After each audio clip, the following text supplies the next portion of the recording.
we're going to segue to the unfortunate state of the healthcare system in the United States.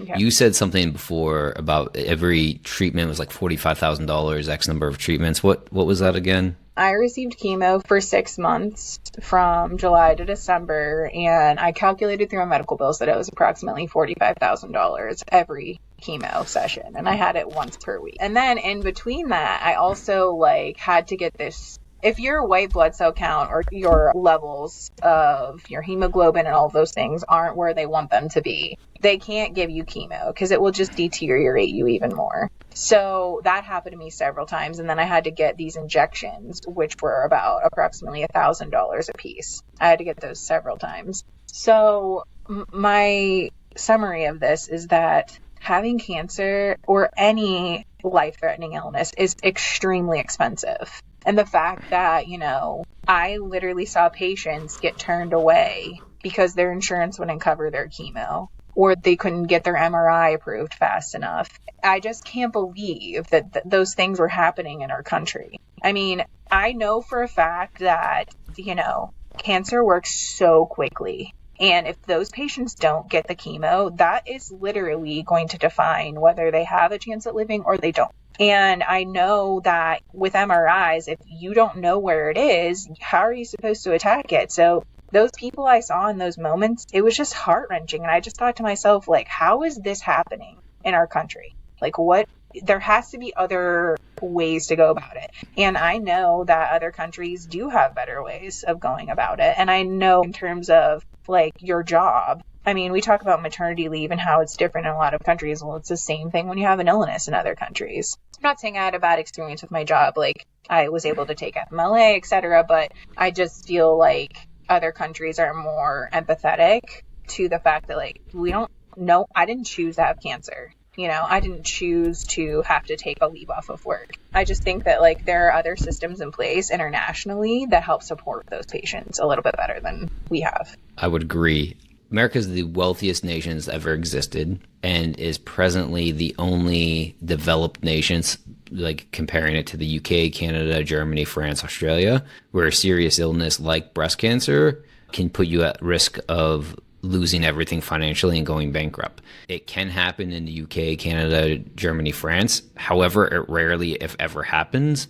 But the way the healthcare system works in the United States, if you don't work for an employer and that employer doesn't have good benefits, you're not going to get treatment and nobody wants what comes next after that. Or you can get treatment. I mean, if you're a super wealthy individual, other than that, you're kind of screwed in the United States of America. I did the math quickly on the chemo treatments. So for 6 months, that's half a year. That's 26 weeks. Each week, you said it was $45,000. That's 1.1, we'll say $1.2 million. Does that sound about right? I'm just laughing because that is just, how is that happening? I don't get it. And it's something I could go down and I could open a huge can of worms about, but I just feel like it's just wild to me. Literally medicine that saved my life. And like you just said, people going bankrupt. If people did not have benefits for me, 100% I would have gone bankrupt. Because when you have cancer, everything doesn't stop. You still have to pay your mortgage. You still have to pay daycare. You still have to pay, everything. Yeah. I mean, it's not like you have a backup plan. Who has a backup plan for that? Nobody. Yeah, not in the United States. I mean, I think that's the other thing that I'm not going to go down this rabbit hole, but everything's just so expensive. Not only just healthcare, but there's a huge discrepancy between the amount of money that we make and what it can afford us. And yes, life is difficult financially in any country, but I would argue that that discrepancy between what you earn and what it can afford you, that delta is significantly higher in the United States. And I just thought of what you said about in our nation, when you're employed, you have insurance. I'm very fortunate. I have a great job and they have great insurance. But what about people who are retired and they get cancer? They don't have the health insurance that they should to be able to help them. And that's the demographic that gets cancer the most. Yeah. As an example, not cancer treatment specific, but just for healthcare benefits.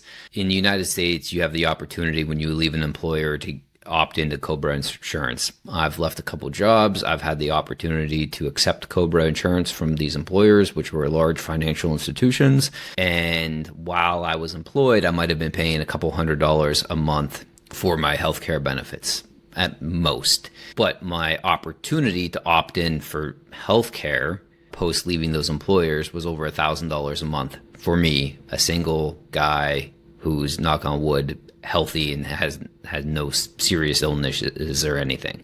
Compare and contrast that $1,000 out-of-pocket expense for healthcare. I've looked into getting a healthcare plan for Portugal for myself, and a healthcare plan to cover me in Portugal, out-of-pocket, private insurance, $80 per month. $80 per month, $1,000 per month in the United States. Significant. It's literally something that you can't wrap your head around. If you enjoyed that clip, the full episode is available here. Go on, press it.